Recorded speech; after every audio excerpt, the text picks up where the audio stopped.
Greetings, Lawmasters. Tonight, our chronicle covers the dark, forgotten corners of heroism, not to praise the brave, but to catalogue the truly, profoundly useless. We are on a journey into the frozen heart of Skyrim, a land where every wolf, every bandit, every falling rock seems to conspire toward the Dragonborn's untimely end. In such a place, an ally is not a luxury. They are a necessity. A shield brother, a fellow mage, a silent assassin, anyone to watch your back. But Tamriel is a place of cruel jokes, and the divines, in their infinite mockery, have populated this land with followers who are less shield and more wet parchment. The air is sharp with the scent of pine and frost. A dragon's shadow, a fresh and terrible memory still flickers in the back of the mind. The Dragonborn, a refugee from Helgen's fire, stumbles into the seemingly peaceful village of Riverwood, just looking for a hot meal and a moment's peace. But peace is never simple. Let's be honest. You probably wouldn't survive a trip to the local inn without some fetch quest finding you first. Tonight, we begin our brutally honest takedown of the worst compatriots the land has to offer. So before you get comfortable, take a moment to like the video and subscribe, but only if you genuinely enjoy what I do here. And for our little community ritual, please, post your location and your local time in the comments below. It's always a strange comfort to know where in the world this story is finding you. Now, dim the lights, maybe turn on a fan for that soft background hum, and let's ease into tonight's journey together. Our story, and our list of lamentable lackeys, begins right here, in this first bastion of civilization, Riverwood. The village is home to a lumber mill, a blacksmith, a general store, and the Sleeping Giant Inn. And inside that inn, holding a lute with unearned confidence, is Sven. He's a young Nord, clad in fine clothes, who fancies himself a bard. He is also, unfortunately, a potential follower. His entire existence is defined by two things: his dreadful, repetitive songs and his pathetic rivalry with Faendal, the Bosmer archer at the lumber mill, for the affections of Camilla Valerius. This is the first quest many an adventurer stumbles upon. Not slaying a dragon, not delving into a ruin, but meddling in the petty high school level love triangle of a tiny village. Sven, upon learning the Dragonborn is headed to Whiterun, sees an opportunity. He crafts a letter, a forgery meant to slander his rival. He asks this refugee, this survivor of a dragon attack, to deliver this insulting scrap of paper to Camilla, pretending it's from Faendal. He promises gold, but what he truly offers is a glimpse into his own pathetic soul. The Dragonborn, perhaps weary, perhaps amused by the sheer audacity, might agree. Or they might go to Faendal, expose the plot and help the elf craft a counter-letter. But let us follow the darker, or perhaps just the more foolish path. The Dragonborn, for reasons known only to them, hands Sven's forgery to Camilla. She is, despite being the supposed prize of Riverwood, incapable of seeing through the world's most obvious lie. She thanks the Dragonborn, scorns Faendal, and Sven is grateful. So grateful, in fact, that he makes a terrible, terrible offer. He offers his services. If you're ever heading out of Riverwood, he says, I could, watch your back. And so, the Dragonborn, not yet wise to the ways of the world, accepts. Sven, beaming, grabs his iron dagger, a weapon that might intimidate a very large cheese wheel, and his hunting bow. He is, by class, a citizen. This is not a warrior, not a mage, not a thief. He is, by game design definition, a non-combatant. His primary skills are, bafflingly, alchemy, enchanting, and smithing. He does not own an alchemy lab, an arcane enchanter, or a forge. He cannot teach the Dragonborn any of these skills. He cannot use any of these skills. He is a bard, and at the Bard's College in Solitude, bards are meant to be more than just musicians. They are chroniclers of history, keepers of lore, and in many cases spies for the Empire or the Aldmeri Dominion, skilled in subterfuge and speech. This is an obscure bit of lore many overlook. Bards are supposed to be clever. Sven, it seems, missed the memo. His one great act of subterfuge was a fake letter that a stranger had to deliver for him. Sven's combat ability is an insult to the very concept of combat. He will follow the Dragonborn, perhaps on the nascent quest to Bleak Falls Barrow. He will trudge up the snowy path, Luke presumably tucked away somewhere, complaining. The Dragonborn encounters their first bandit sentry. The arrow flies, the battle cry is shouted. The Dragonborn draws their sword. And Sven. Sven draws his iron dagger. He might loose 1 or 2 arrows from his hunting bow, each one striking the bandit's fur armour with the impact of a thrown pebble. And then the bandit, annoyed, turns. Sven, realising his fine clothes offer approximately 0 protection, immediately drops to one knee. He is not dead, merely in that strange follower purgatory, the bleed-out animation. He is effectively a piece of talking luggage that has just fainted at the first sign of trouble. He is capped at level 20. This means that before the Dragonborn has even shouted their first Fusroda at the Greybeards, Sven has reached his absolute maximum potential. And that potential is, to be blunt, abysmal. He has the structural integrity of a wet paper towel. You spend more time watching his cowardly crouch than you do fighting the actual enemy. The Dragonborn must clear the entire bandit camp alone, then walk over and stare at Sven as he slowly stands up, dusts off his fine tunic, and says something utterly oblivious like, "Can't say I've seen a fight like that before." To which the Dragonborn can only mutter, "You still haven't." The community has, for over a decade, debated the Sven versus Feindl choice. It is perhaps the shortest, most one-sided debate in the game's history. Feindl, the Bosmer, is an adept-level archery trainer. Crucially, he is one of the few followers from whom you can take your training gold right back out of his inventory. He is, functionally, a free and unlimited ride to level 50 archery. He is useful. Sven offers songs. He will, if asked, play Ragnar the Red, or the Age of Aggression, and he will play them badly. His contribution to a fight is primarily to provide a poorly timed soundtrack for the Dragonborn's own death. Imagine the scene. The Dragonborn, deep in the barrow, faces the Draugr overlord. The ancient creature of rotting flesh and untold power steps from its sarcophagus. The Dragonborn is low on potions, their armour cracked. They need a distraction, a second blade, anything. They look to their companion. Sven, having been given a slightly better sword, charges in. He swings it with all the ferocity of a child trying to break a piñata. The Draugr simply absorbs the blow, not even flinching, and answers with a 2-handed power attack. Sven is launched across the room, his body ragdolling against the ancient stone, before settling into his familiar pathetic cower. He is out of the fight. The Overlord, having dealt with the mild annoyance, turns its full, glowing, blue-eyed attention back to the Dragonborn. This is Sven's legacy.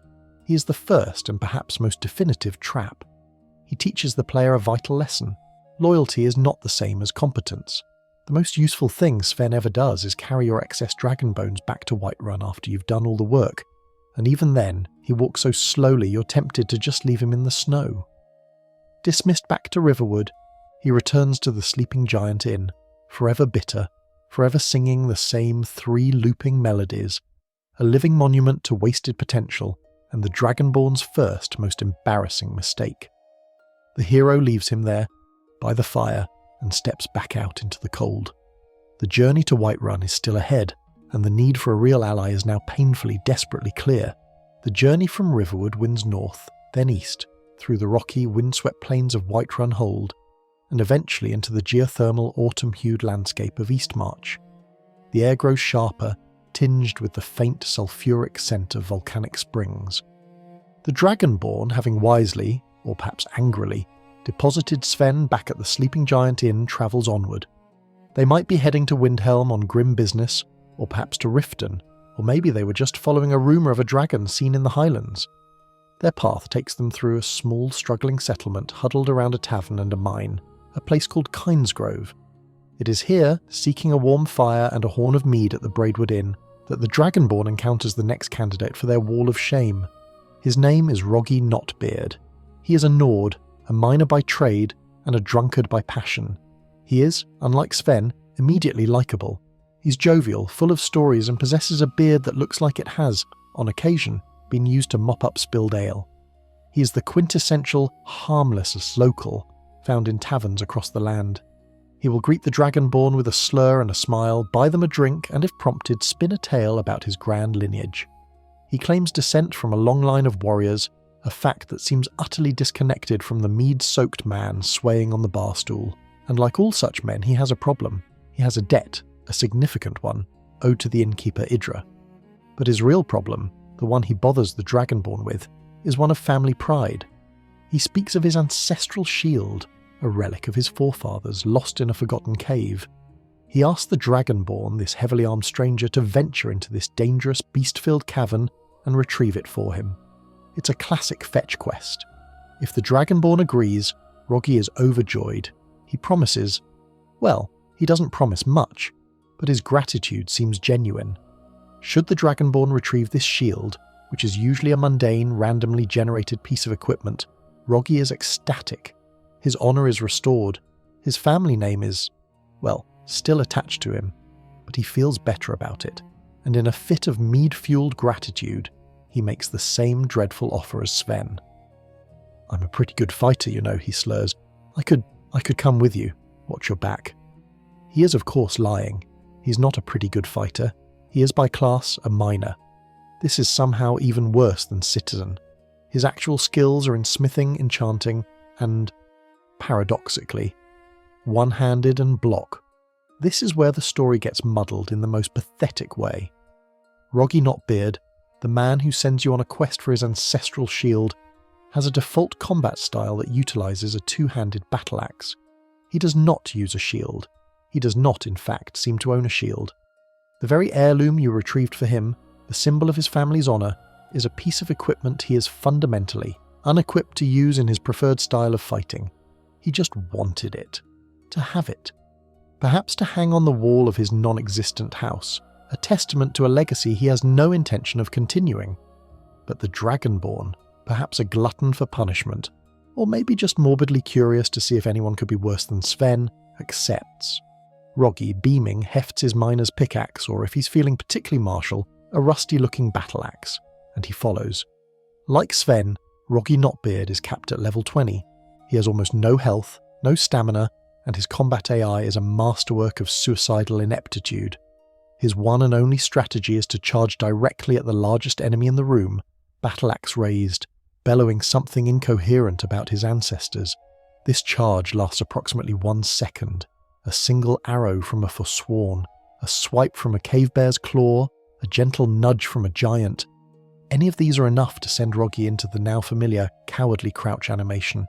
He spends 90% of any given dungeon on his knees, panting while the Dragonborn does all the work. Let us paint a picture. The Dragonborn, with Roggi in tow, decides to clear out the very cave where the shield was found. Perhaps they missed a chest. They enter the damp, dripping cavern. A pair of frostbite spiders skitter from the darkness. The Dragonborn draws their weapon. Roggi, full of ale and misplaced confidence, charges. "For my ancestors," he bellows. He swings his axe, missing the spider entirely and embedding his weapon in a patch of glowing mushrooms. The spider, almost confused by the display, spits a single glob of venom. It hits Roggi squarely in his magnificent beard. He collapses instantly, whimpering, his health bar non-existent. The Dragonborn, sighing, kills the 2 spiders, walks over to Roggi and watches as he slowly stands up. "By Kyne's breath," he coughs. "Vicious creatures." This is the man who works at Steamscorch Mine. This is a core in-game fact.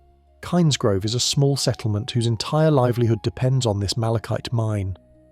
When the Dragonborn first approaches, it is often under the shadow of a far greater threat. The dragon Salaknir is resurrected there by Alduin himself, an event the Dragonborn may witness alongside Delphine. The dragon attacks the village, fire raining from the sky. And where is Roggi Knot-Beard, descendant of warriors?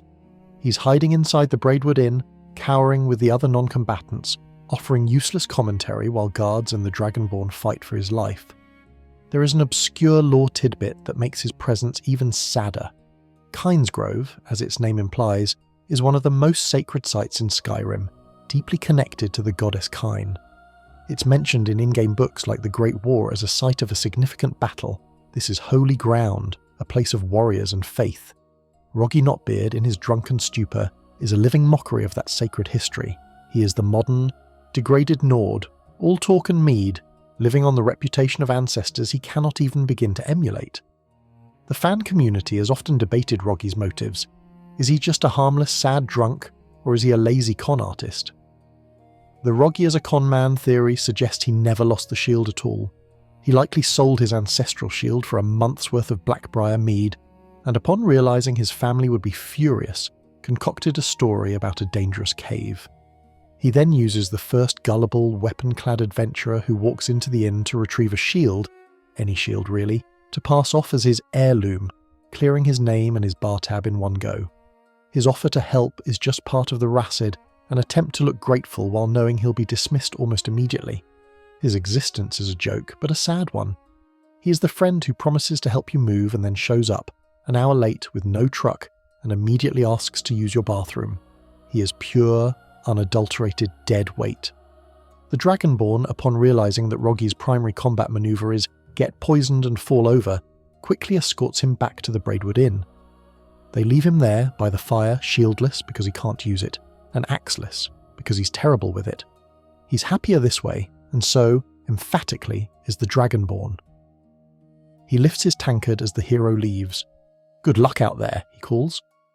The Dragonborn just shudders and pulls the inn door shut, the sound of Roggi's cheerful, useless voice finally muffled by the thick wood and the howling East March wind. The Dragonborn, now keenly aware of the appalling quality of help available in the smaller settlements, finally makes their way to the grand city of Whiterun. They ascend the long winding path to Dragon's Reach, the great hall built around the captured dragon Numenex. They present the Dragonstone to Farengar, the court wizard, and report the terrible news from Helgen and Riverwood. The Jarl Balgruuf the Greater, a pragmatic and weary man, accepts the burden of this knowledge. He sends the Dragonborn to deal with a dragon sighted at the Western Watchtower, and there the hero's fate is sealed. They slay Mimilnir, they absorb its soul, and the Greybeard's call echoes from the heavens. The Dragonborn has been confirmed. Upon returning to Dragon's Reach, a hero, Jarl Balgruuf, is overjoyed. He grants the Dragonborn the title of Thane of Whiterun, a position of great honour, and with this title comes a gift, a personal housecarl. The Jarl gestures to a tall Nord woman standing near his throne, clad in a full set of steel armour. She steps forward, her face set in a look of permanent, mild disapproval. She speaks, her voice a monotone drone that would become infamous across all of Tamriel. "I am your sword," she says, "and your shield." And then the line that would come to define her entire existence. "And I am sworn to carry your burdens." This is Lydia, and she is, without question, not a person. She's a walking storage container. She's a glorified pack mule who just happens to know which end of a sword to hold. That line, "I am sworn to carry your burdens," is uttered with all the enthusiasm of a prisoner being assigned latrine duty. It is not a proud oath of fealty. It is a sigh of resignation. She's not offering to help. She's informing you of her contractual obligation, and she's already tired of it. Lydia is, admittedly, a significant step up from Sven and Roggi. She is a warrior class. She's proficient in heavy armour, one-handed, block, and even archery. She is capped at level 50, a vast improvement that means she won't be rendered obsolete the moment the Dragonborn learns a new shout. On paper, she's a competent, sturdy, reliable shield maiden. In practice, she's the true master of architectural obstruction. Her most potent, most memorable, and most infuriating skill is not her swordsmanship. It is her uncanny ability to position herself in the geometric centre of any given doorway, corridor, or narrow bridge. The Dragonborn, laden with Dwemer scrap and dragon bones, tries to enter their new home, Breeze home. Lydia is there, standing in the doorway, staring into the middle distance, holding a piece of bread. The Dragonborn tries to nudge past. She doesn't move. They try to sprint into her. She grunts, "Hey!" but remains, an immovable object. They try to jump over her, a desperate, frantic hopping. She simply watches. The Dragonborn is trapped, a prisoner in their own home, held captive by the very bodyguards sworn to protect them. This phenomenon is universal.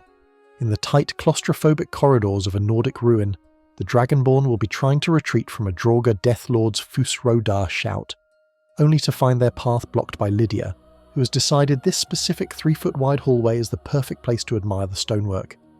The Dragonborn is shouted past her, slammed into the wall and left to die, all while Lydia, finally realising a fight is happening, draws her sword and says, "What is it?" Her combat AI, while more robust, is no more intelligent. Her one and only tactic is to charge. This is, in some situations, admirable. In most, it is catastrophic. The Dragonborn, a stealthy archer, will be lining up a perfect 8x damage sneak attack on a bandit chief. Suddenly, a war cry splits the air. "For the Thane!" Lydia bellows, charging from the shadows, steel armour clanking like a blacksmith having a seizure. Every bandit in the fortress is instantly alerted. The Dragonborn sighs, puts away their bow, and draws their sword. The plan is ruined. Her dialogue only heightens the experience. She is the queen of passive-aggressive commentary. Upon entering a dark, ancient, spider-filled cave, she will muse, "Oh, look, a cave. Wonders." As the Dragonborn, Thane of the city, stealthily enters their own home to avoid waking their spouse, Lydia, who is also trespassing, will loudly hiss, "You're not supposed to be in here." She is the companion who is perpetually, deeply, and vocally unimpressed with everything the Dragonborn does. "I've been to the throat of the world," the Dragonborn might think. "I've slain Alduin." Lydia just looks on. Can I carry that? A core in-game fact. Lydia is, for most players, the very first housecarl they receive, gifted by Jarl Belgruff of Whiterun. She lives in Dragon's Reach until the player purchases Breezehome, at which point she moves in and immediately begins her reign of terror over its doorways, sitting at the dining table and slowly, endlessly, eating loaf after loaf of bread. What many players miss is the obscure lore behind her title. A housecarl is not just a bodyguard, it is a sacred ancient Nord tradition. A housecarl is sworn to the Thane for life, a bond of loyalty meant to be deeper than family. They are to protect the Thane's life, their home, and their kin, often living with them as a trusted member of the household. Lydia's bored, sarcastic demeanour is a hilarious, cynical subversion of what should be one of the most profound oaths in Nord culture. She's not a shield sister, she's a begrudging roommate who occasionally kills spiders. The fan community has spent over a decade sharing stories of Lydia's utility. The great debate is not whether she is useful, but what the stupidest way she has died is.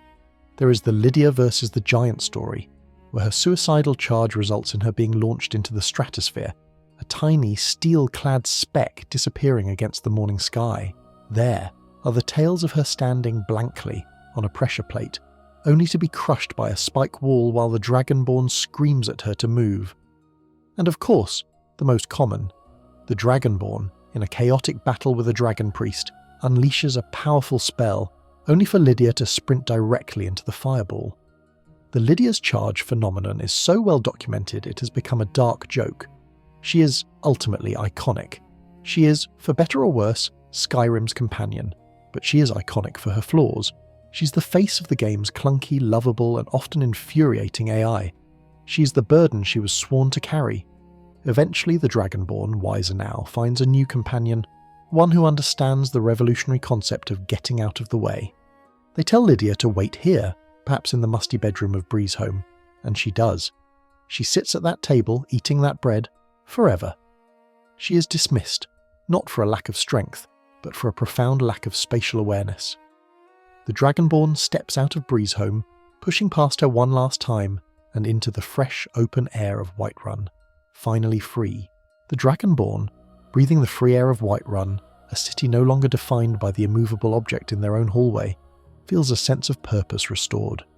The journey continues, pulling them ever eastward, toward the oldest, coldest, and most unforgiving city in the realm, Windhelm.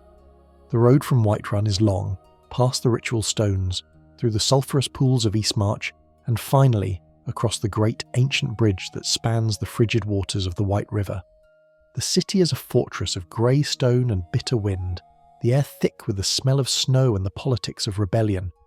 Here, in the heart of Ulfric Stormcloak's power, the Dragonborn is just another traveller, another mystery wrapped in steel or fur. They pass through the imposing main gate, witnessing the open racism levelled at a Dunmer woman by the local Nords, a grim welcome that sets the tone for the entire city. This is not Whiterun. This is a place of old hatreds and new-forged ambitions.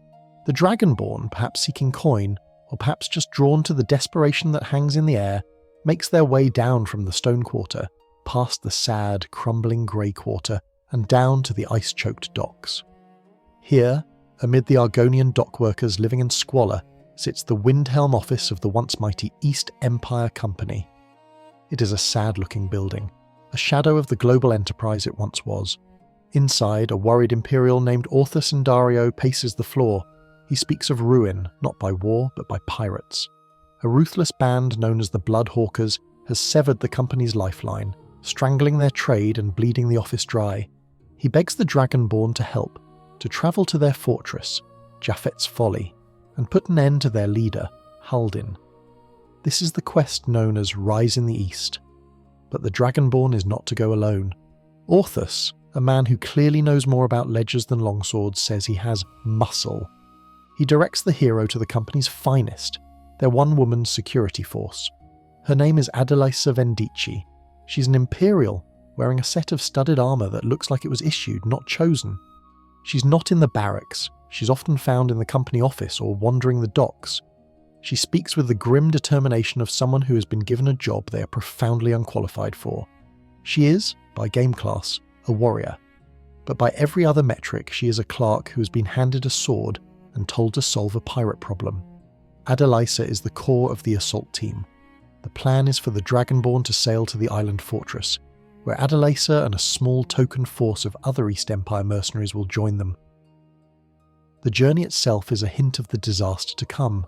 The ship lands, and all hell breaks loose. The Dainty Slode, another pirate vessel, begins a relentless magical bombardment of the island. Explosions rock the fortifications, sending men and masonry flying. It is a chaotic, disorienting, and genuinely dangerous battlefield. The Dragonborn must fight their way through the pirate-infested sea caves and up to the fortress proper. And where in all this glorious chaos is Adelaisa Vendicci, the company's finest. She is there. She is one of several identical-looking mercenaries, all of whom seem to have one primary function: to die.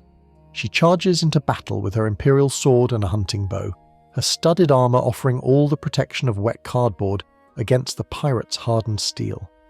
This is her fatal flaw. Adelaisa Vendicci is capped at level 25. This is a paltry, pathetic ceiling for a follower associated with such a high-stakes mid-game quest. Most players who stumble upon this quest are already level 30 or 40, having slain dragons, delved into lost Dwemer cities, and perhaps even joined the Thieves Guild or the Dark Brotherhood. The Dragonborn, a living god of war, turns to their backup and finds a mildly annoyed accountant with a level cap that Sven could almost reach. She spends the entire assault on Japhet's Folly, either lagging behind or, more commonly, kneeling on the ground in the bleed-out state. The Dragonborn is left to single-handedly clear the fortress, kill the pirate mage Holden, and survive the collapsing, burning tower, all while Adelaisa is presumably wondering if this will be deducted from her paycheck. She is less a shield maiden and more of a liability clerk. The Dragonborn has to actively protect her, this supposed warrior, from the dangers of the battle she was meant to help win. It's like bringing an intern to a hostage negotiation. A core, in-game fact is, of course, that Adelaisa is the quest giver for the final part of Rise in the East, and becomes a potential follower after the assault is over. If she survives the bombardment, that is, it is entirely possible for her to be killed by the magical explosions, a fittingly anticlimactic end for a useless character. But what makes her existence so strange is the obscure lore of her employer. The East Empire Company is not just some local trading guild.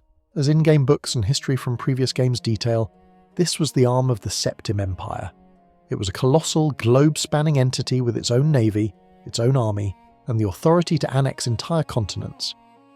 Its decline in Skyrim to this one pathetic office in Windhelm, beset by common pirates, is a powerful symbol of the Empire's weakness in the Fourth Era. Adelaisa is the perfect metaphor for this decay. The old EEC would have sent a legion. The modern EC sends a bookkeeper in leather armour and hopes a passing demigod, the Dragonborn, will solve the problem for them. This has led to a long-running fan debate. Is Adelaisa even a warrior? The prevailing theory is no. She's a clerk, an administrator, perhaps a junior customs agent. When Orthus Indario's pirate problem became an existential problem, he looked around his office, saw Adelaisa was the only one under 50 who wasn't him, and gave her a field promotion and a sword.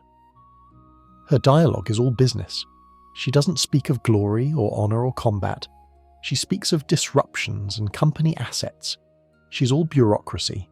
If, by some miracle, the Dragonborn is impressed by her ability to get knocked down by pirates, they can recruit her as a follower. Her level 25 cap makes her a suicidal choice for any dungeon more dangerous than a wolf den. She will follow the Dragonborn, offering no interesting commentary, possessing no unique skills, and providing only the mild ambient anxiety of knowing your companion is made of glass. The most useful thing Adelaisa ever does is after the quest. With Haldin dead, Athis promotes her to be the new manager of the Windhelm office, restoring the company's fortunes. This is, for everyone involved, the best possible outcome. It gets her off the battlefield and puts her back where she belongs, behind a desk. The Dragonborn, having once again done all the work, can leave her to her spreadsheets and her shipping manifests. They dismiss her, not back to a barracks, but to a life of comfortable, safe, and profoundly unadventurous middle management. She is, at last, where she can do no harm. The Dragonborn steps out of the office, the ice wind of the dock stinging their face, and walks away, leaving the bean counters to their beans. From the oppressive, icebound capital of the Stormcloaks, the Dragonborn's path cuts across the continent. The journey west is a profound change of scenery, moving from the tundra and frozen plains through the central heartland and finally into the staggering, inhospitable peaks of the Reach. The landscape becomes a vertical nightmare, all jagged stone cliffs, dizzying drops, and narrow winding paths where the native forsworn wait in ambush. The air here doesn't smell of pine, but of cold stone and goat. Nestled in a deep canyon carved directly from the mountainside itself is the city of Markarth, a place of waterfalls, stone towers, and a dark, bloody history that clings to it like the moss on its walls. The city is a marvel of Dwemer architecture, but it is run by Nords, specifically the powerful and ruthless Silverblood family. The Dragonborn entering this imposing city might be looking for work, or answers about the Forsworn conspiracy, or simply a bed for the night. They find their way to the Silverblood Inn, a large cavernous establishment that echoes with the sound of the river running through the city. And in this inn, usually found leaning against a column or hassling the barmaid, is a man who encapsulates the city's rough, unrefined underbelly. His name is Cosnach. He is a Breton, though he has all the social grace of an angry hawker. He's clad in a basic set of scaled armour, and his face is set in a permanent boozy sneer. He is, in short, Markarth's resident lout. He will greet the Dragonborn not with a hello, but with a complaint. He's thirsty. He's tired. He'll bemoan his job as a porter for the Arnleif & Sons Trading Company, complaining that the work is too hard and his boss is a fool. His true grievance, however, is his empty tankard. "I could really use a drink," he'll mumble. If the Dragonborn, perhaps feeling charitable, offers to buy him one, Cosnach perks up. He'll accept the ale, down it, and then, in a fit of liquid courage, he'll issue a challenge. "You look tough," he'll sneer, "but I bet I'm tougher. How about a little friendly wager?" He wants to brawl. Right here, in the inn. His bet, the price of the drink the Dragonborn just gave him. He is, essentially, asking the Dragonborn to beat him up for the privilege of having bought him an ale. The Dragonborn, who by this point has likely decapitated Draugr Deathlords and absorbed the souls of dragons, can only sigh and accept. The brawl begins, the tavern patrons gather round, shouting encouragement, and the fight is a joke. Cosnach, despite his boasts, is a sloppy, predictable and weak brawler. He swings his fists like heavy bags of wet sand. The Dragonborn, with a few well-timed blocks and a single counterpunch, sends him tumbling to the stone floor. He yields, gasping, but his mood is surprisingly improved. "Ha! Not bad," he wheezes from the ground. "You know, I like you." And then, having been thoroughly humiliated, he makes the now dreaded offer. "I'm a fair hand with a blade too. If you ever need a sparring partner or a real sword arm, just say the word." He is, from that moment on, a potential follower. He is a hireling, but one who works for free, having been paid in the currency of a single punch to the jaw. Cosnach, like Adelaisa, is a warrior class. He focuses on one-handed, heavy armour, block, and for some reason smithing. He's a slight improvement over the rock-bottom tier, as he caps at level 30. This is, however, still tragically low. By the time a player reaches Markarth, a city in one of the game's most dangerous regions, they are almost certainly at or above this level. Recruiting Cosnach is an act of deliberate self-sabotage. He is functionally a budget Lydia, but with a drinking problem and 20 fewer levels of potential. His combat performance is exactly what one would expect from a belligerent drunk. He is all aggression and no tactics. He will charge the nearest enemy, whether it's a forsworn Briarheart or a dwarven centurion, and begin hacking away with his iron war axe. His scaled armour provides a modicum of protection, so unlike Sven, he doesn't collapse if a skeever looks at him funny. Instead, he just serves as a minor temporary distraction, absorbing a few hits before that familiar pathetic kneeling animation takes over. He is the companion you bring if you want to feel more heroic by comparison. A core in-game fact is Cosnach's employment. He works for Arnleif and Sons Trading Company, a detail that seems trivial but is actually a small piece of Markarth's political puzzle. The company, as revealed by in-game dialogue with the owner, is struggling. It's being slowly crushed by the Silverblood family's monopoly. The fact that their one and only porter, Cosnach, spends all day in the Silverblood Inn, drinking and complaining, is a perfect biting symptom of the company's decline. He is the living embodiment of their failure. This ties into an obscure bit of lore about Markarth's economy. The city is built on silver, and the Silverblood family controls the mine, the smelter, and the city guard. Arnleif and Sons is one of the few independent businesses left, and their inability to manage even a single lazy employee like Cosnach shows just how tenuous their position is. Cosnach isn't just a drunk, he's a pawn in an economic Cold War, and he's too wasted to even notice. The fan community has a special place for Cosnach, grouping him with Roggi Knot-Beard in the League of Extraordinary Drunkards. The debate is endless. Who is the more useless alcoholic? Roggi is capped lower, level 20, but Cosnach is found in a much more dangerous area, making his level 30 cap just as, if not more, irrelevant. The prevailing fan theory is that Cosnach, like Roggi, is a con artist. He isn't a warrior, he's a professional mooch. He picks fights he knows he'll lose just to get a free drink or swindle a traveller. His offer to help is just part of the grift, a way to look like a man of his word, knowing full well no sane adventurer would keep him in their service for more than 5 minutes. Imagine the Dragonborn, deep in a Dwemer ruin like Chuan'Zel, the great city beneath Markarth. The clanking of a dwarven sphere echoes in the halls, the Dragonborn readies a spell. Cosnach, reeking of ale, hefts his axe. "I'll take this one," he slurs and charges. The sphere extends its blades, spins, and Cosnach is immediately on the floor, bleeding out onto the ancient metal. The sphere doesn't even slow down. It just rolls over his groaning body and continues toward the Dragonborn. After this inevitable, repeated failure, the Dragonborn drags Cosnach back to the surface. They escort him to the Silverblood Inn, tell him to wait here, and watch as he immediately grabs a tankard and leans against his favourite pillar. He is home. He's a man of no ambition, no skill, and no use. The Dragonborn leaves him there, a permanent fixture of the inn, and steps back out into the cold, stone-carved city, alone, and all the better for it. Having left the alcoholic lout Cosnach to his tankard in Markarth, the Dragonborn, weary of finding help in taverns, decides to seek out a true professional fighting force. The mind naturally wanders back to Whiterun, a city that, despite Lydia's door-blocking tendencies, feels like a stable centre in a chaotic world. And in Whiterun, there is only one place for a warrior seeking glory, coin, and companionship: Jorvaska, the ancient upturned boat that serves as the mead hall for the legendary companions. These are not city guards or bar brawlers. The companions are the most respected and perhaps oldest mercenary guild in all of Skyrim. They are the heirs to Ysgramor himself, a band of shield brothers and shield sisters who live by a code of honour, taking on the most dangerous contracts in the land. Slaying giants, clearing out nests of Falmer, battling rogue mages, this is their daily bread. To join them is to join a family of elite warriors, and it is here, in this Hall of Heroes, that the Dragonborn encounters one of the most uniquely, profoundly grating individuals in the entire hold. Her name is Njada Stonearm. She's a Nord, typically clad in the wolf armour of the companions, and her face is locked in a permanent disdainful sneer that makes Cosnach look welcoming. When the Dragonborn, fresh from the trials of the outside world, first enters Jorvaska and seeks to join, they are met with scepticism. They are the new blood, the whelp, and no one is more vocal, more insulting, or more dismissive than Njada. "Still wandering around," she'll mock. "Didn't Vilkas pound you into the dirt, or don't fancy your chances against a real warrior, eh?"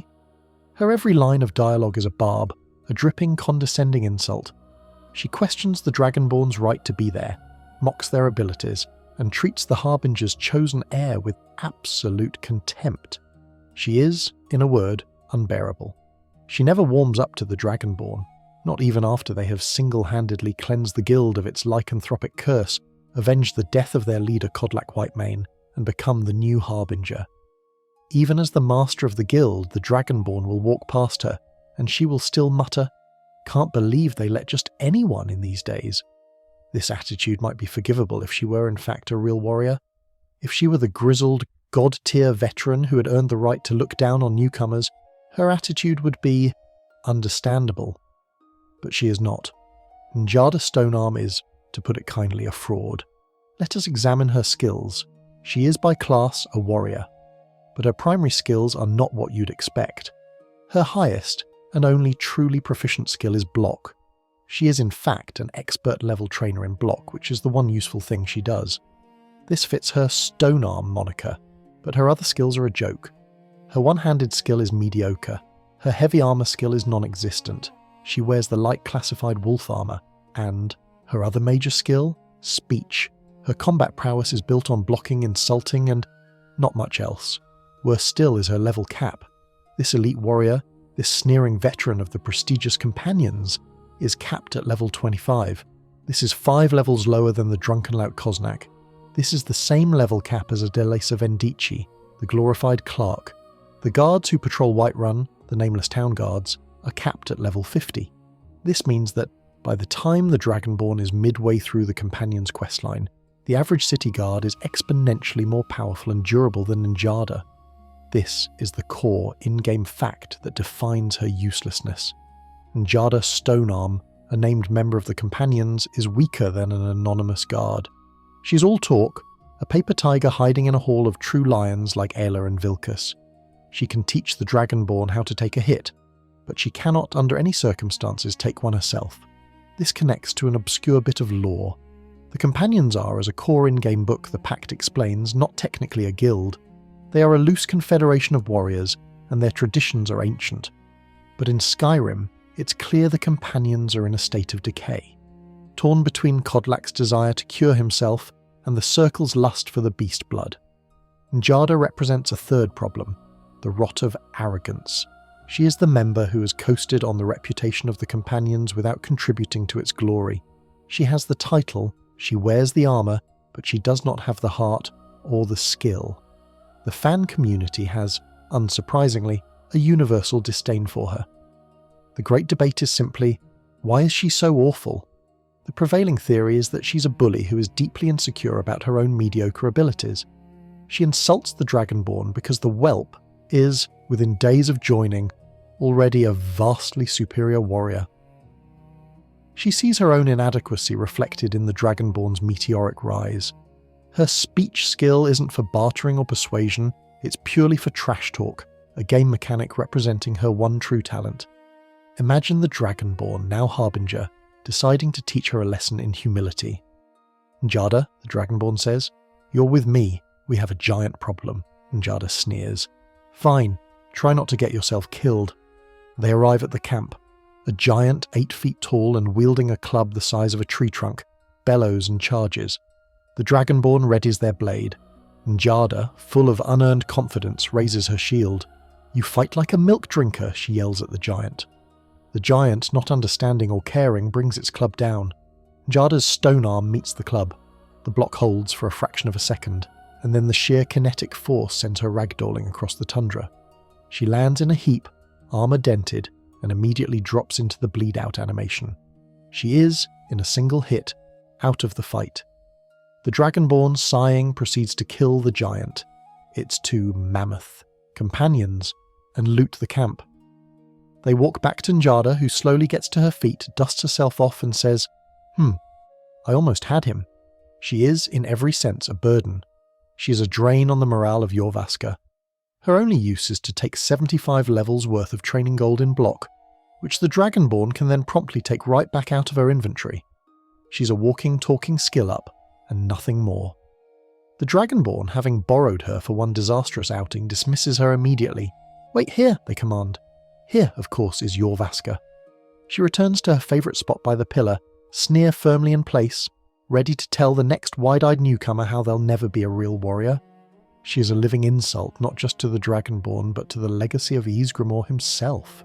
The Dragonborn, having walked away from the petty, sneering inadequacy of Njada Stonearm, feels a profound sense of warrior's fatigue. Jorvaskr was supposed to be a hall of heroes, but it had proven to be just another den of flawed, insecure mortals. If professionalism couldn't be found in the most famous mercenary guild in Skyrim, perhaps it could be found in the seat of imperial power. The journey turns northwest, a long winding trek across the tundra, past the haunting dragon bridge and up to the great stone arch of solitude. The imperial capital is a staggering sight, a city perched on a mountain of a rock, defiant against the sea. The air is clean, the streets are paved, and the presence of the Legion gives it an air of order and discipline. It is here, in the main courtyard, that the Dragonborn might witness the grim reality of that order. A crowd has gathered. A man named Rogvir, accused of a traitor's crime, is about to be publicly executed. And presiding over this grim spectacle, standing beside the chopping block, is a figure of pure, quiet menace. He's a Redguard, tall and grim, clad in a mix of steel and scaled armour. But it is his face, or lack thereof, that draws the eye. He wears a full, black executioner's hood, a terrifying void of anonymity. In his hands he rests a colossal, two-handed battle-axe. This is Ahtar, the headsman of Solitude. Here, the Dragonborn thinks, is a man who understands his craft. This is not a drunken brawler like Cosnach, or a bragging child like Njada. This is a professional, an ender of lives. Ahtar performs his duty with a cold, brutal efficiency, and then, as the crowd disperses, he retreats to the Castle Dower dungeons. Should the Dragonborn seek him out, they find him in this grim subterranean world. He lives here, in Ahtar's quarters, a small, functional cell that smells of damp stone and faintly of iron. He's a man of few words, but he has a problem. He is, as it turns in, a man with a loose end. He speaks of a certain bandit leader, Captain Haga, who he needs taken care of. He explains that he let one get away, and he needs someone with the Dragonborn skills to clean up his mess. The request is cold, blunt, and transactional. He is subcontracting a hit. The Dragonborn, no stranger to killing, accepts. They hunt down this bandit leader, a radiant quest that could send them to a shipwreck, a fort, or a coastal cave, and dispatch the target. They return to Ahtar, who nods, satisfied, in the dim light of the dungeon. "Good," he grunts. "You're a handy one to have around. If you ever need a heavy arm, well, you know who to ask." He offers his services. And the Dragonborn, looking at this terrifying, axe-wielding, black-hooded angel of death, thinks, finally, here is the heavy hitter. Here is the no-nonsense tank who will charge into battle and cleave enemies in twain. This, of course, is the cruelest joke yet. Ahtar the headsman, the grim reaper of solitude, the man whose entire aesthetic screams, high-level death dealer is capped at level 25. Let that sink in. He's exactly as pathetic as Njada Stonearm, the woman he could not look more different from. He is 5 levels weaker than Cosnach, the drunk from Markarth. The man who looks like he should be a final boss in a dark questline has the stats of a common highwayman. His profession, as the outline suggested, is indeed as grim as his level cap. This is a man who is a warrior class, specialising in two-handed heavy armour and block. On paper, this is the perfect build for a tank. But his level 25 cap means his health, his stamina, and his damage output are permanently, irredeemably stunted. He is an executioner. This means he is extremely proficient at killing a single, unarmed, unarmoured target who is kneeling down and bound at the wrists. The moment his target can fight back, Ahtar's entire professional skill set collapses. He is the ultimate specialist, a man trained to perform one very specific non-combat task, who has somehow been flagged as a follower. He's a closer, but he can't survive the opening bell. This core in-game fact, his profession as Solitude's executioner, often witnessed at Rogvir's death, is what makes his low level such a betrayal. His entire visual design is a lie. It also ties into an obscure and sad piece of lore. Ahtar is a total social outcast. He's a Redguard in a city full of Nords and Imperials. His job is seen as unclean, even if necessary. And he doesn't just work in the dungeon, he lives there. His only friend seems to be the jailer, his cousin. He is a man with no social life, no home, and no future beyond the chopping block. His eagerness to go adventuring is likely the desperate, lonely act of a man who just wants to get out of his cell for an afternoon. This isolation has led to a popular fan theory about his quest. Who is Captain Hagar? Why does Ahtar, the city executioner, have a loose end with a bandit leader? The theory suggests Ahtar wasn't always a headsman. He was a bandit himself, part of Hagar's crew. When the crew was inevitably captured, Ahtar, to save his own skin, turned state's evidence. He sold out his entire crew.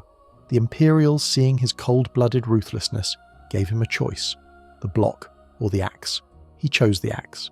His new job was to execute his former shield brothers. Hagar was the one who got away, the last living witness who could expose Ahtar as a traitor. The quest isn't justice. It's Ahtar silencing his past. Imagining him in the field is a dark comedy. The Dragonborn, still believing in the Hood, takes Ahtar to the treacherous hills of the Reach to clear a forsworn camp. A Ravager, clad in fur and bone, leaps from the rocks, dual axes glinting.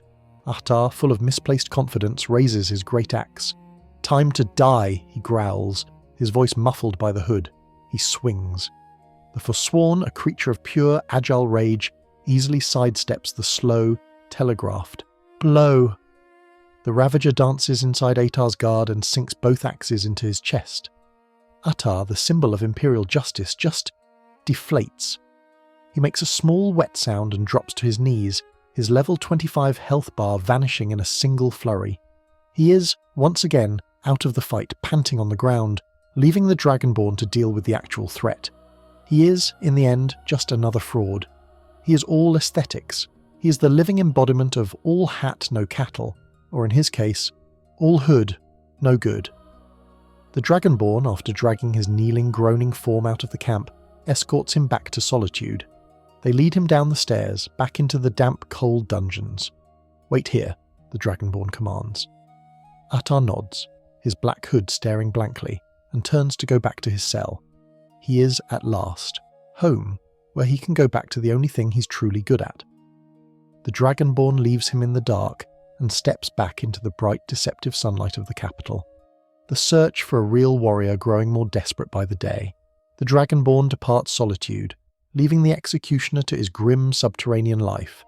The search for a competent ally continues, and this time the path leads into the mist. The journey southeast from the imperial capital takes the hero into the borders of Yalmarch, a hold defined by its vast, fetid swamps. The air becomes thick, heavy with moisture, the smell of damp moss, and the sulphurous rot of the marshes. The sun seems to barely penetrate the perpetual fog, casting the entire region in a pallid grey light. This is a land of superstition, of things that move in the night, of secrets buried in the peat.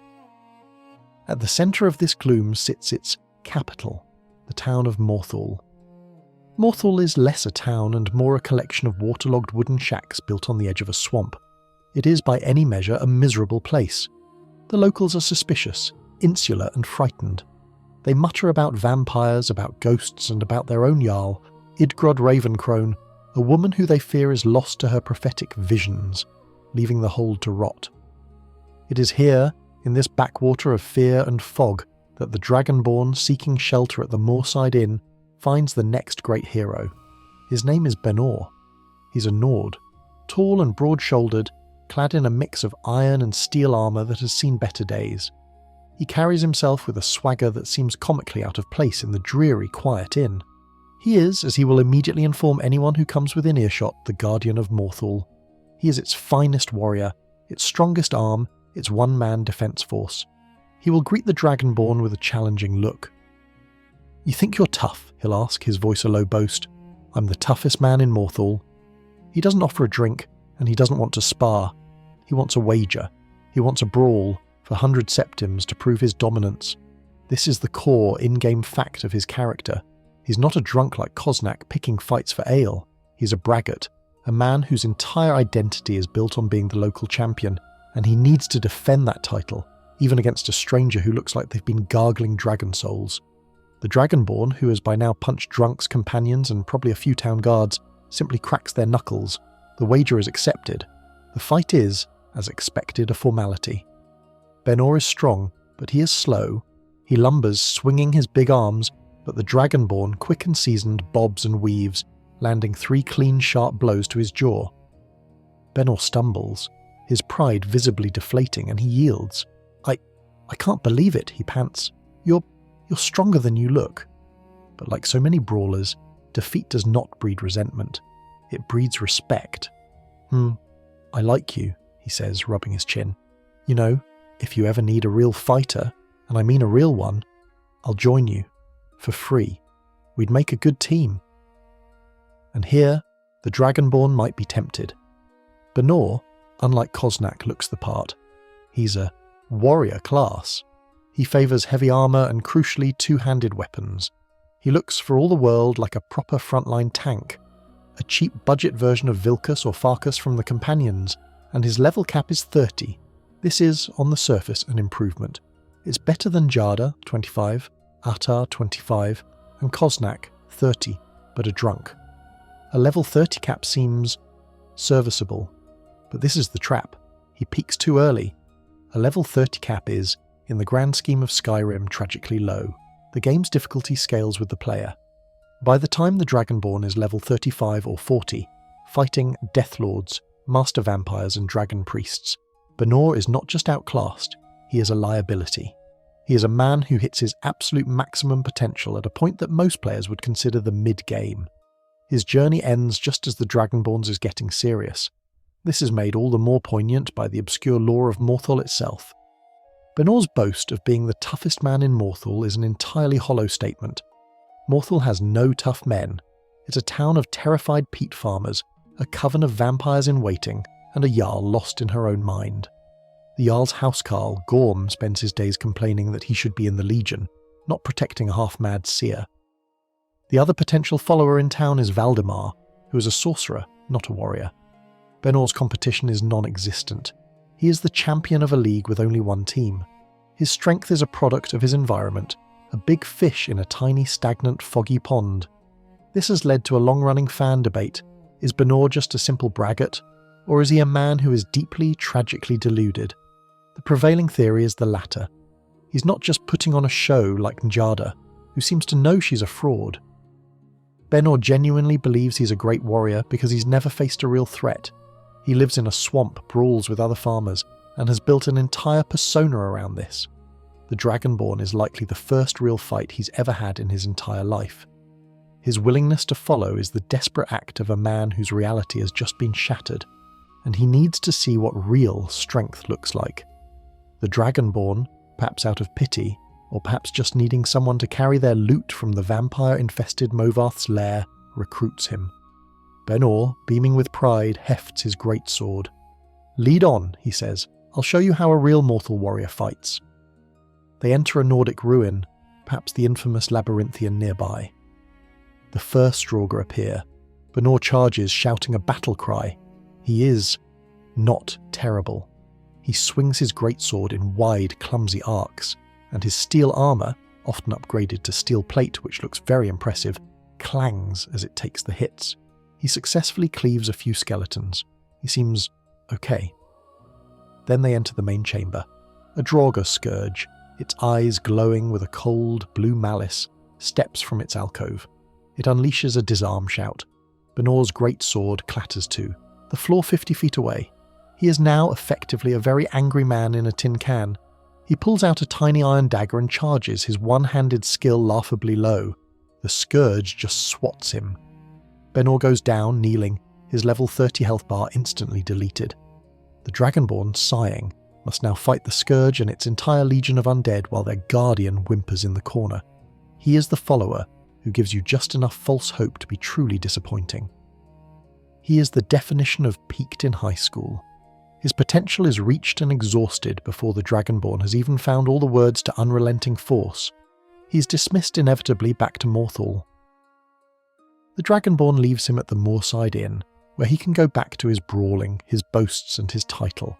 He can, once again, be the toughest man in Morthal, and as long as no one tougher ever passes through that swamp, he will be. The Dragonborn, having fled the perpetually damp, underwhelming bravado of Morthal, finds their boots almost by instinct treading the familiar well-worn road back to Whiterun.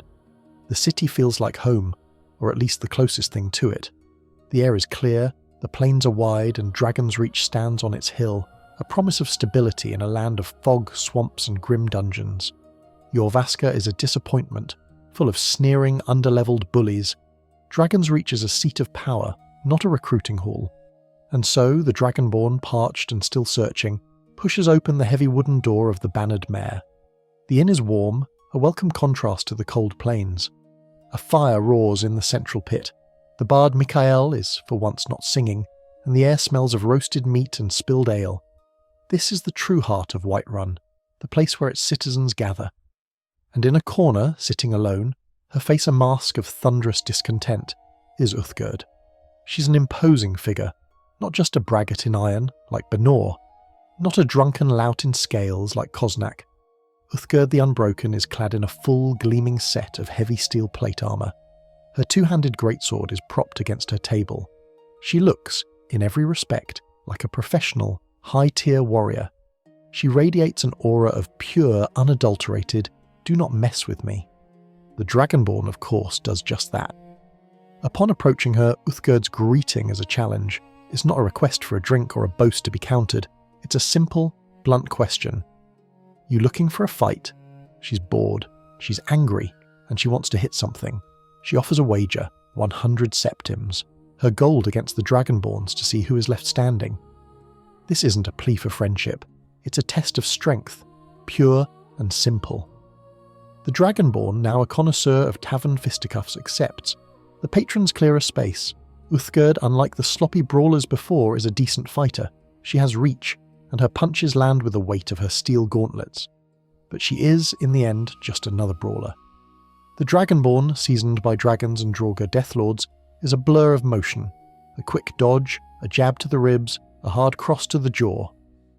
Uthgerd stumbles, her unbreakable posture failing, and she yields. "I'm impressed," she pants, handing over the gold. "Not many can stand up to me, not many even try." Like Benor and Cosnach, she is won over by this display of superior violence. "You're strong. I like that. You need a sword arm, a real one, not like these milk drinkers. You just ask. I'll follow you." And the Dragonborn, looking at this mountain of steel plate, thinks, this is it. This is the one. She has the armour. She has the weapon. She has the attitude. She is by class a warrior, specialising in heavy armour, two-handed, block and one-handed. She seems to be the complete package, and so the Dragonborn accepts, and Uthgerd hefts her greatsword. Good. Let's go kill something. This is the great tragic trap of Uthgerd the Unbroken. Her level cap is 30. This is the same as Benor the Swamp Braggart. It is the same as Cosnach the Markarth Drunkard. This walking, talking fortress of steel plate, this woman whose entire identity is forged around her unbroken nature, has the exact same pathetic, low, mid-game at best ceiling as the two-bit brawlers the Dragonborn has already dismissed. Her title is a lie. She is, in fact, incredibly easy to break. She is all armour and no health.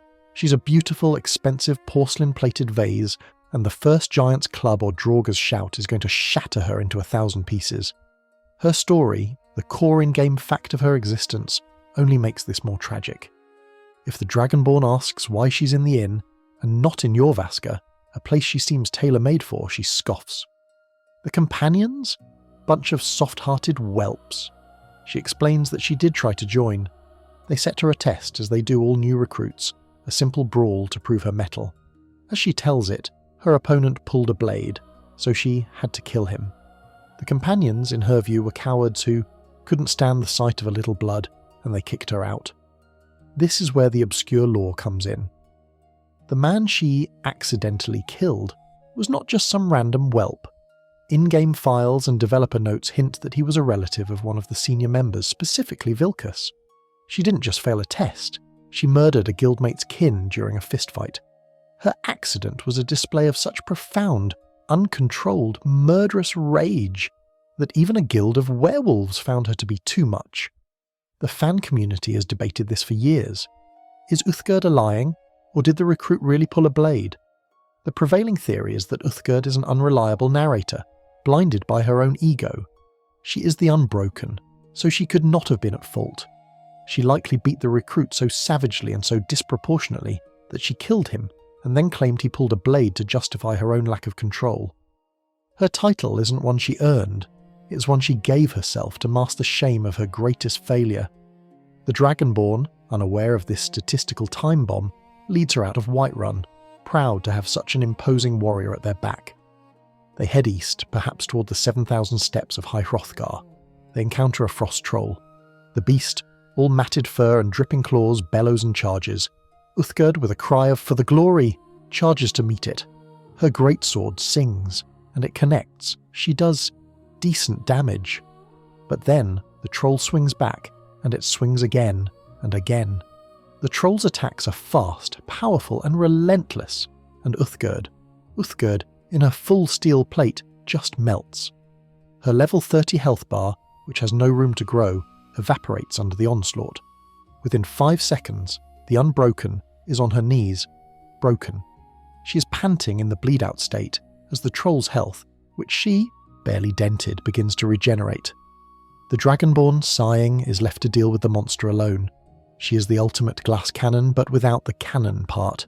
She is a glacier heavy thing. She is the definition of peaking too early. She is the perfect follower for levels 10 through 25. The problem is the Dragonborn is level 40, and the world is now full of things that can shatter her with a single power attack. She is dismissed, inevitably, back to the bannered mare. She can sit there in her corner, in her impressive armour, and remain forever the toughest, strongest, most unbroken warrior, as long as she never ever gets into a real fight. The bannered mare in Whiterun had become a hall of broken promises. Uthgerd the Unbroken, now just Uthgerd the kneeling in a corner, was left to her boasts and her ale. The Dragonborn steps out of the inn, the cool plains air a relief, and a bitter realization solidifies in their mind. Free help is worthless. The brawlers, the drunks, the Guildhall bullies, the city-gifted housecarls, they were all, in their own special ways, catastrophically incompetent.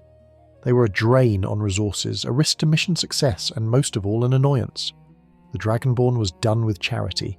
They were done with favours, with pity hires, and with tests of strength. What they needed was a professional, a mercenary, someone who wasn't fighting for honour or for friendship, or because they got punched in the face. Someone who was fighting for the one thing that truly motivates, cold, hard septims. This new resolve carries the Dragonborn back across the plains, back to the bitter grey fortress of Windhelm. If there was one city that understood the transactional nature of violence, it was this one.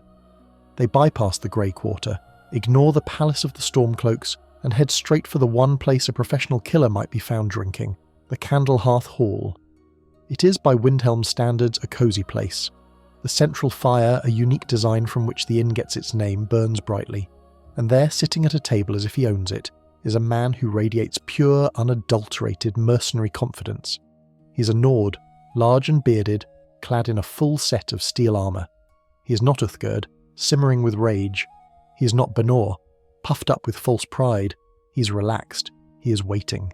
He is, in a word, Stenvar. The Dragonborn approaches. Stenvar looks up, a broad, knowing grin splitting his beard. He doesn't wait for a question. Looking for a partner, his voice booms, a cheerful baritone. Someone to watch your back, someone to charge into the fray while you hide in the shadows, maybe. He laughs, a big, hearty sound. I'm your man. I'm strong. I'm tough, and I love a good fight. But, and here his grin gets wider, I love gold even more. There it is. The sales pitch. No brawl, no quest, no emotional baggage, just a simple, clean transaction. His price? 500 septims. Not for a week, not for a day. 500 septims, and he is yours. To the early game Dragonborn, 500 gold is a significant sum. It is a new sword, a set of armour, a house-down payment. It is an investment. The Dragonborn, tired of the amateur hour, pays the toll. The coins clink on the table. Stenvar scoops them up, his grin never faltering. Done. You won't regret this, he laughs, standing up and grabbing his greatsword. Now, where's the fight?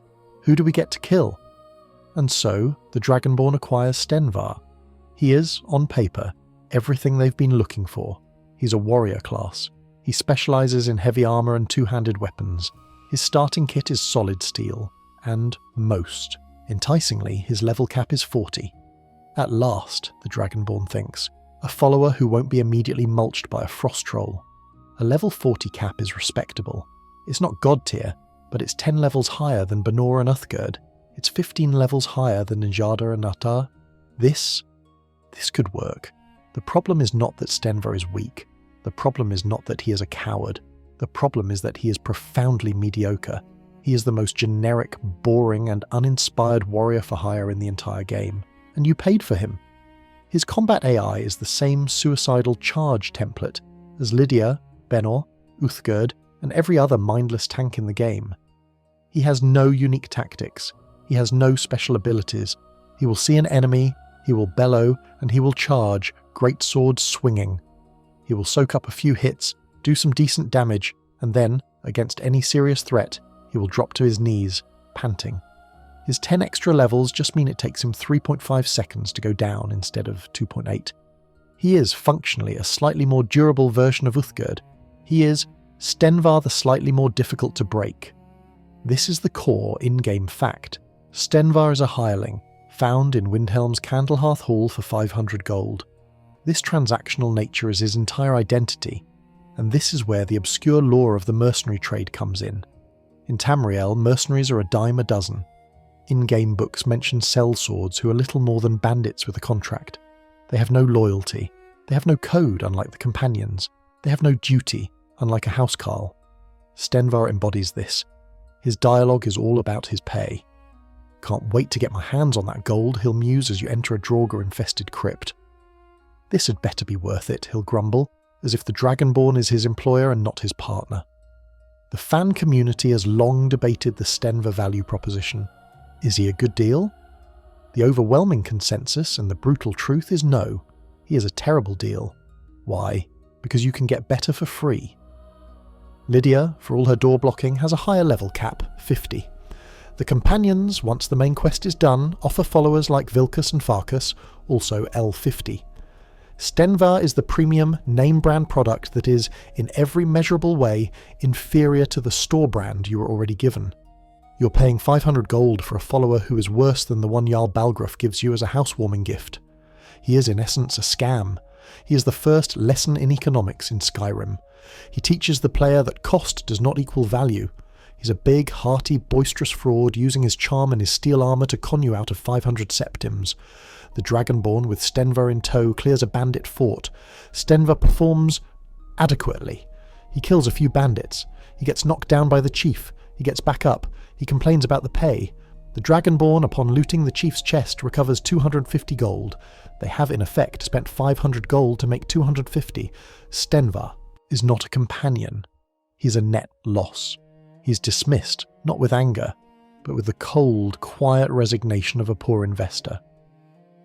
The Dragonborn tells him to wait here, and Stenvar, ever the professional, just grins. You know where to find me. Don't forget your coin purse. He ambles back to his table in the Candlehearth Hall, sits down, and waits for the next sucker.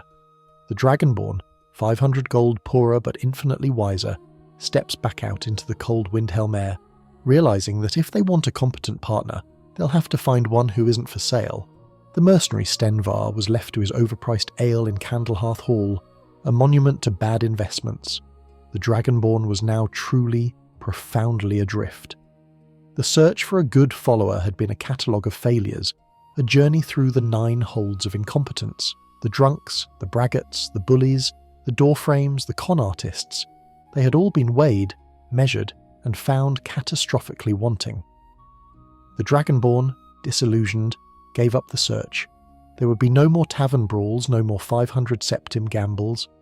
From now on the path would be a solitary one, and so the Dragonborn simply wandered. They walked out of Windhelm, not with a destination, but with a need to escape the cities of men and their endless, disappointing denizens. The path led south, then east, following the river, past the hot springs of Eastmarch, and into the dark, damp northern forests of the Rift. The air grew thick and wet. the trees hanging heavy with moss. The world became a place of dripping water, of hidden roots, and of the faint skittering sounds of things that lived in the dark. It was this aimless wandering that led them to the mouth of a cave, a dark gash in the rock face. Darkwater Pass. It was not a place of note, not a great ruin of legend. It was just a cave. The Dragonborn, with nothing better to do, lit a torch and stepped inside. The air was immediately foul, thick with the stench of chitin, fungus, and something else. Something acrid and vile. The chittering. It began almost immediately. Falmer, the blind, debased subterranean elves, one of the true horrors of Skyrim. The Dragonborn drew their blade, the torchlight casting huge dancing shadows. The cave was a nest. The hero fought, steel and magic a grim answer to the clicking, poisoned blades of the Falmer. They pushed deeper, through claustrophobic tunnels, past glowing mushrooms and over bridges of rope and bone. And then, from a side cavern, a voice. It was not the clicking speech of the Falmer. It was a voice, panicked, and speaking the common tongue, though with the rasping, unique cadence of an Argonian. "By the Hist! Is someone there? Help me!" The Dragonborn followed the voice, cutting down a Falmer Gloomstalker, and found a cage. A crude, Falmer-made cage of bone and wood, and inside, pacing frantically, was an Argonian. He was clad in simple miner's clothes, his bright reptilian eyes wide with terror. This was Derkeethus. He explained in a rush that he and his partner were mining in the area, looking for a new vein. They were ambushed. The Falmer took them. He didn't know what happened to his friend. He wanted to get out. He begs the Dragonborn to free him. The Dragonborn, perhaps moved by this genuine, desperate plea, finds the lock mechanism and springs the cage open. Derkeethus scrambles out, breathing a thank you, and immediately grabs a nearby pickaxe. "I can fight," he says. "I'm not bad with a bow. Let's get out of here." He is on paper a ranger, an archer class. He favours a bow and a one-handed weapon. And he is, as a core, in-game fact, the only Argonian follower available in the entire game. This makes him unique, a rare jewel. He's also essential, meaning he cannot be killed. A unique, unkillable, grateful archer. This, at last, must be the one. The Dragonborn, a flicker of hope returning, leads the way. Derkeethus, to his credit, fights bravely. He shoots arrows, he hacks with his pickaxe. He is not, it must be said, good. His level cap is 30, the same as the brawlers, but he is grateful, and he is unkillable. They fight their way out of the cave, back through the chittering darkness, and burst, blinking, into the sunlight. Derkeethus takes a deep, gasping breath of the fresh air. "I owe you my life," he says, his voice thick with sincerity. "I'll never forget this. If you need a partner, I'm with you, for life."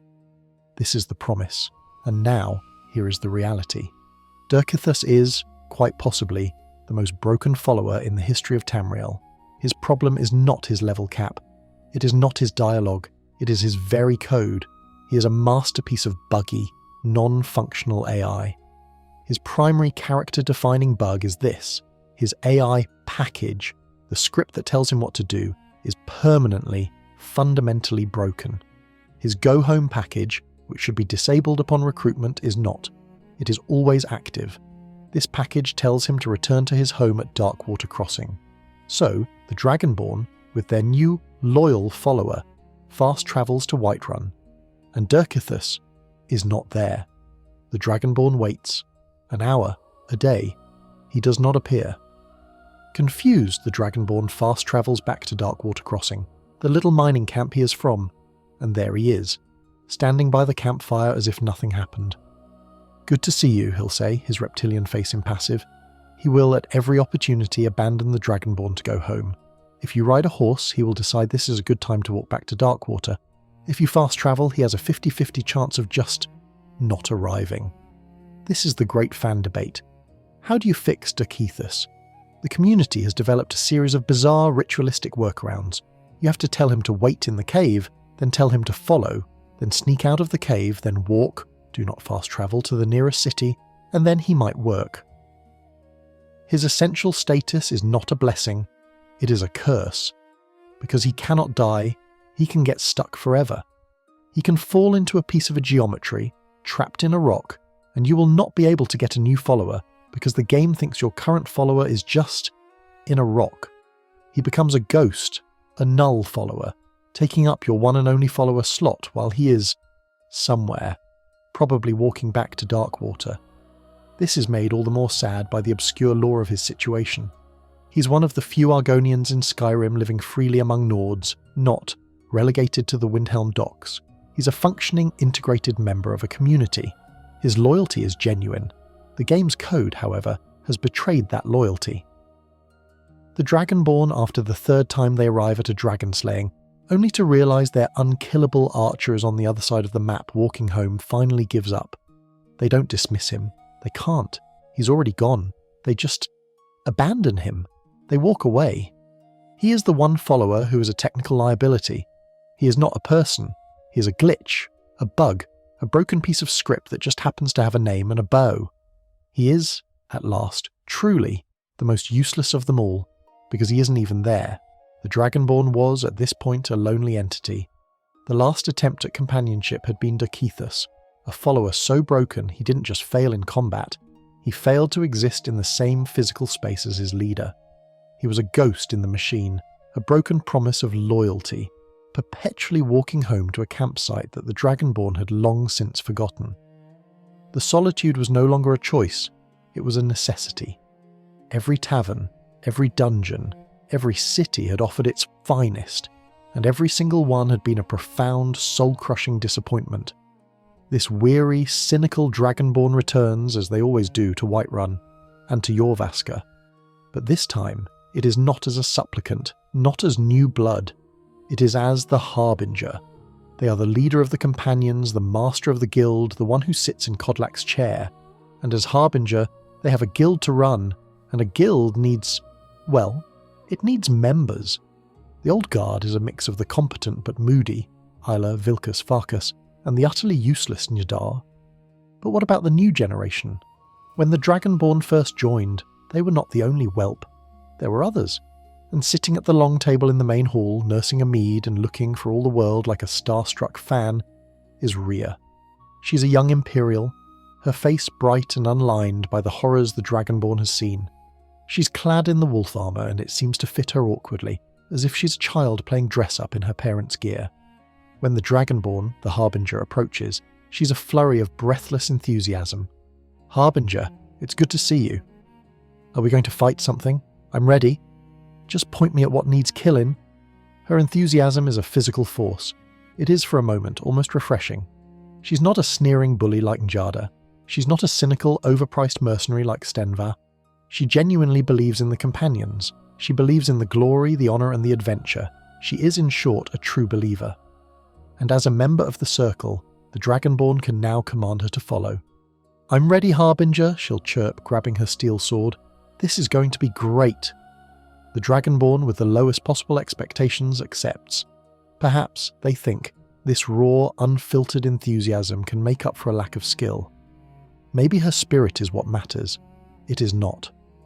Rhea, the future of the companions, the next generation of Ysgramor's legacy, is capped at level 25. She is, once again, statistically identical to the executioner Ahtar and the sneering bully Njada. The guild that pretends to be the home of Skyrim's elite is, in fact, primarily staffed by recruits who have the durability of a common, low-level bandit. Her class is warrior. Her skills are one-handed, heavy armour, block and two-handed. She is, on paper, a direct, if inferior, copy of Lydia. This is the core in-game fact. Rhea is one of the new recruits to the companions, alongside the Dragonborn. She is meant to be their peer. But while the Dragonborn ascends to godhood, slaying Alduin and absorbing the souls of legends, Rhea does not. She hits her ceiling, a low, oppressive ceiling, almost immediately. This leads to a particularly sad bit of obscure lore. Rhea is an Imperial. She is not a Nord. She, like Adelaisa Vendicci, is an outsider trying to make it in the most fiercely traditional, Nord-centric organisation in a Stormcloak sympathetic hold. Her over-the-top, almost manic enthusiasm isn't just a personality quirk, it's the desperate, painful overcompensation of an immigrant. She is trying, with every fibre of her being, to to prove that she belongs, that she is gnawed enough in her heart. She worships the companions because she so badly needs them to accept her. This makes her inevitable failure all the more pathetic. The fan community often debates who is the more tragic of the new recruits. The consensus is that Rhea is the most pointless. Her one defining trait is her peppy, can-do attitude, which becomes a source of profound irritation when she's on her knees for the 5th time in a single dungeon. The Dragonborn, as Harbinger, decides to take her on a training mission, a simple bandit clearing. They arrive at a small fort. "Let's show these milk drinkers," Rhea yells, her voice cracking with excitement. She draws her sword and charges. She runs full tilt directly at the bandit chief, a large orc in full steel plate. The orc, annoyed by the screaming, doesn't even bother with a power attack. He just does a basic one-handed swing. It connects with Rhea's shield. She stumbles. He swings again, and her level 25 health bar is just gone. She crumples into the bleed-out crouch, her first battle cry still echoing in the air. "Ah, I'm down," she calls, her voice now a mix of pain and worse embarrassment.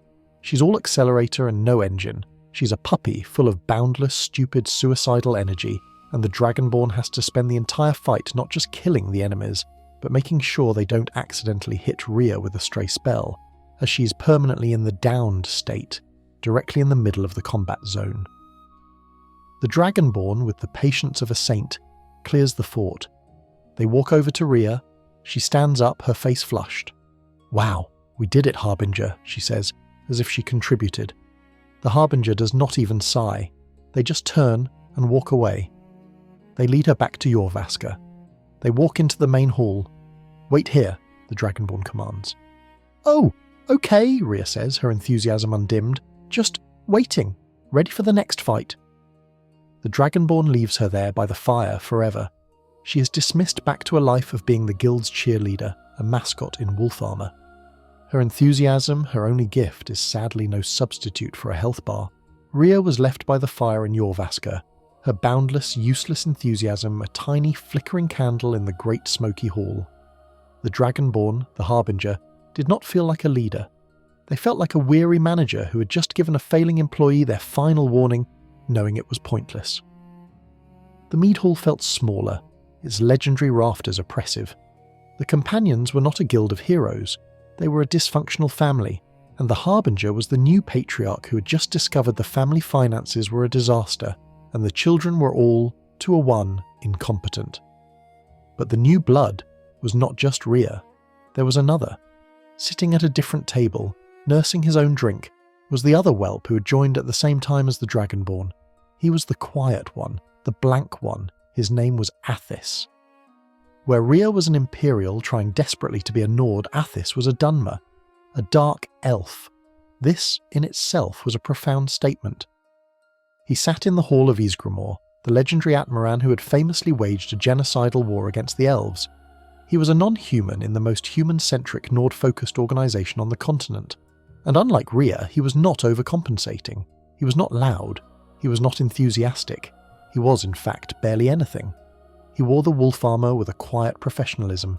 He kept his elven features impassive. When the Harbinger approached, he did not leap to his feet. He simply looked up, his red eyes calm. "Harbinger," he said, his voice a low, gravelly Dunmer monotone. There was no excitement, no fear, no worship, just acknowledgement. The Dragonborn, now in the grim mindset of a quality control inspector, had to test them all. If Rhea, the enthusiastic one, was a failure, what about the quiet one? "I need your sword," the Harbinger commanded. Athis simply nodded. "No, this is going to be great. No, where's the fight?" He just said, "I am yours to command." He stood up, grabbed his sword, and fell in line behind his leader. He was, by class, a warrior, but his skills were different. He was a one-handed specialist, and he favoured light armour, not heavy. He was, in theory, a skirmisher, a fast, precise blade, not a tank. This, the Dragonborn thought, might be a welcome change. A follower who doesn't just charge in and die might be useful. The Harbinger led him out of Whiterun, perhaps to a nearby cave, a den of Falmer, a good test for a one-handed expert. They descended into the damp, fungal-smelling darkness. The chittering began. The Fulmer, blind and pale, emerged from the shadows. "For Jorvaskr," Athis said, his voice utterly devoid of emotion. And then, he charged. He charged. Just like Lydia, just like Benor, just like Uthgerd, and Stenvar and Rhea. His AI, his fundamental programming was exactly the same. He was not a skirmisher. He was not a tactical duelist. He was a lemming, a suicidal blockhead with a charge command, differentiated only by his light armour, which meant he died even faster than the heavy armour-wearing incompetence. The Dragonborn watched as this supposed one-handed expert ran directly into the blades of a farmer gloomstalker, took 3 hits, and immediately collapsed, his elven frame folding into the familiar pathetic bleed-out crouch. He was useless, profoundly, predictably, and boringly useless, and his level cap, the final insulting nail in the coffin, level 25, he was in every meaningful way a carbon copy of Rhea and Njada. He was another paper-thin recruit, another expert whose expertise was a statistical lie. The Companions, it seemed, had a level 25 policy for all new recruits who weren't the Dragonborn. This is the core, in-game fact. Athis is a Dunmer, a new recruit, and an expert-level trainer in one-handed. This is his one and only useful function. He's not a follower, he's a walking, talking skill book. The Dragonborn can pay him for 75 levels of training, and then, as Harbinger, reach into his pockets and take every single septim right back. He is a free, infinite skill-up. This is his entire purpose in the game. He's a mechanic, not a character.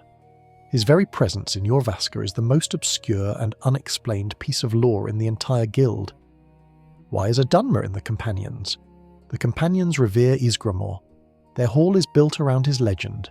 Ysgramor, the man who fled Sarthal after the elves, who he called the Betrayers, slaughtered the human population, and who returned with the 500 companions to wipe them, in turn, from the continent. Athis's presence is the equivalent of a known vegetarian joining a guild of butchers. It makes no sense. He never explains it. No one ever asks. He has no backstory, no dialogue about his journey, no commentary on being an elf in a Nord's world. He is just there. The fan community has a running joke that has become its own theory. Athis is a bug. Not a literal one, like Derkeethus, but a conceptual one. He is so forgettable, so bland, and so law-breaking without explanation that many players simply forget he exists. He is the grey man of Jorvaskr. He is the ultimate other recruit, the one whose name you can never remember. Is it Athis? Or Aris? Or Steve? His blandness is his defining and only characteristic. The Dragonborn, having cleared the farmer cave alone while Athis groaned on the floor, hauled the Dunmer back to his feet. He stood up, brushed himself off, and said, "Nothing, no. Wow, that was close. No, we did it." Just silence. He was a follower who didn't even have the decency to be annoying.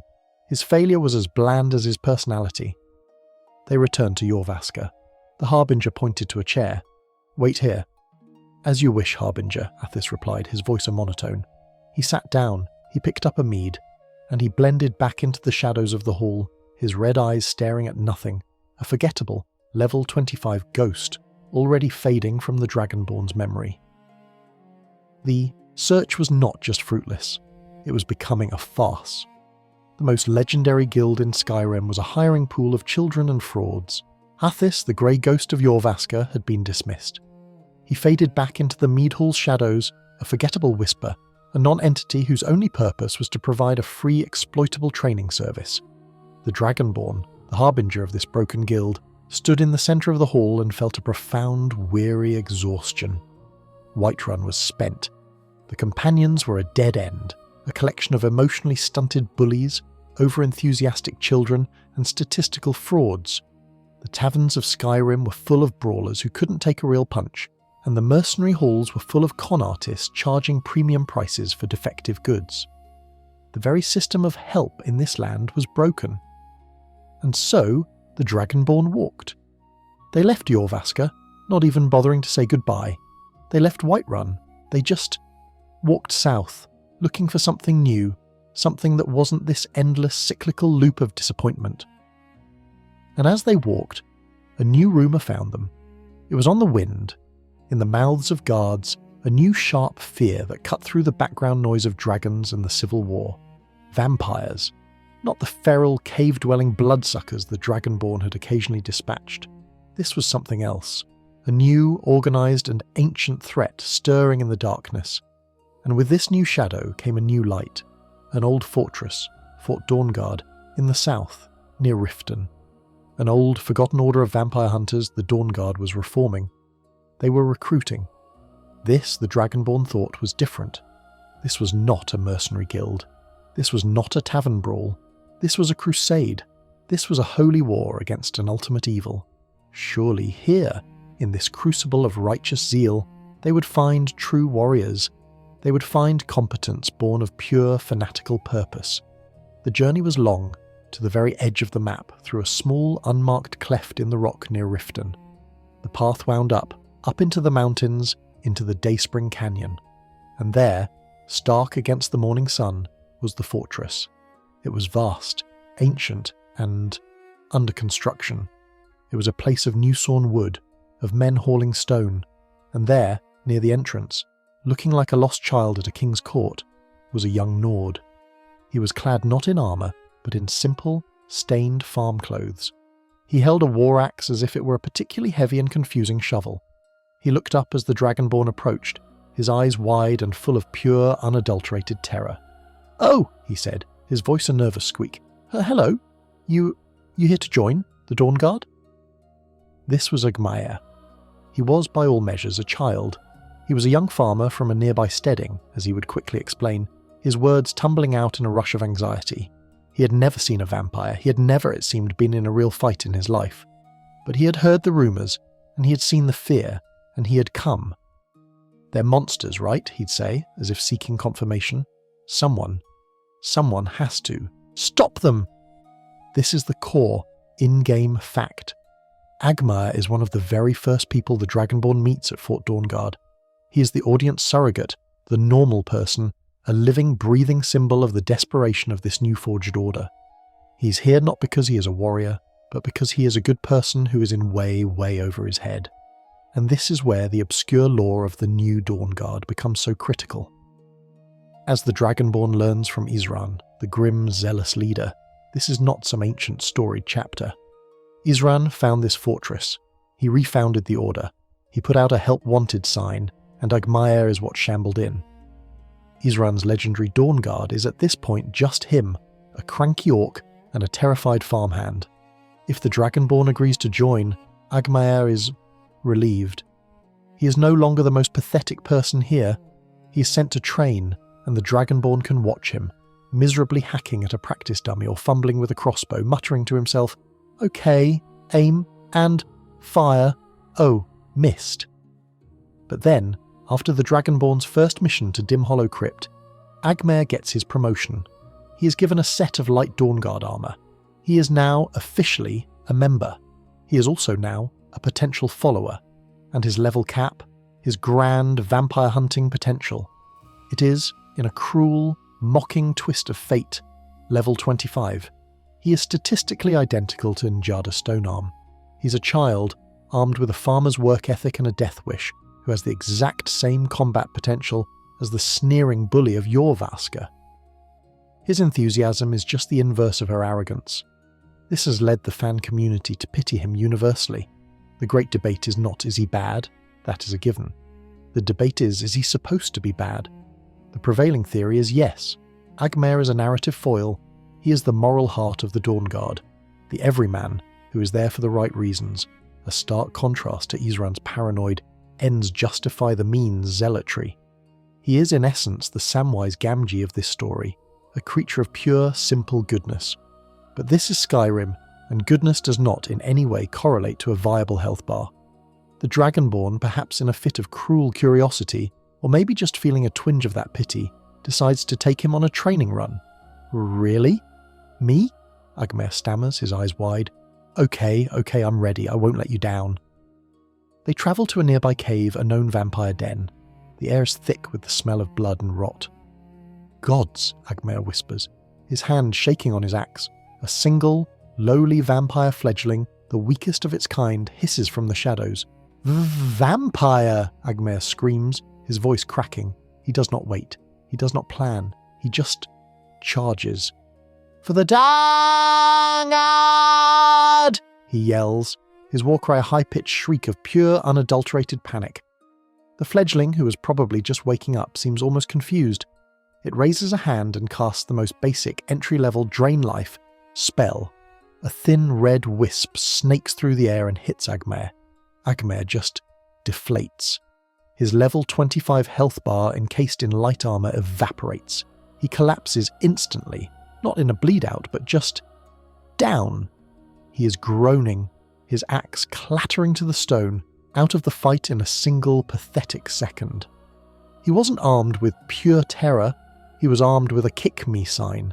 The Dragonborn, sighing a sigh that seems to come from the very depths of their soul, kills the vampire. They walk over, they look down. Agmaer, pale and shaking, looks up. Did we get him? He's the worst kind of follower. He's not a braggart you can hate. He's a child you have to babysit. He's a walking, talking escort mission that you voluntarily brought into a dungeon. He's a net negative, a black hole of competence. The Dragonborn hauls him to his feet, drags him out of the cave, and marches him straight back to Fort Dawnguard. "Wait here," the Dragonborn says, pointing to the practice dummy. "Oh, right," Agmaer says, his face a mask of shame. "Good idea. I need more training." He's left there, in the courtyard, forever hacking at the straw man, a living monument to the idea that, in a war against the darkness, a good heart is the first thing to get you killed. Agmaer was left in the courtyard of Fort Dawnguard, a monument to the failure of good intentions, his axe thudding weakly against a straw dummy. The Dragonborn, standing in the cold mountain air of Dayspring Canyon, felt a final hollow thud in their own soul. This was it. This was the bottom. This holy crusade against the night was being staffed by a terrified farmer who was in all likelihood going to be the vampire's first appetizer. But as they turned to leave, to walk away from this last failed hope, their eye caught on the other one. She was standing near the forge, watching Agmaer with a look of profound elven disdain. She was a Bosmer, a wood elf, her small frame made to look even smaller by the ill-fitting new-issue light Dawnguard armour. Her face was sharp, her eyes narrow. She too had been a new recruit, joining at the same time as Agmaer. This was Beleval. Where Agmaer was a symphony of stammering terror, Beleval was a quiet, seething knot of pure spite. If the Dragonborn approached, she didn't greet them with fear or enthusiasm. She greeted them with a sneer. "What?" she'd snap. "Need something?" She was in every way the anti-Agmaer. He was the heart, pure and terrified. She was the gallbladder, bitter and seemingly unnecessary.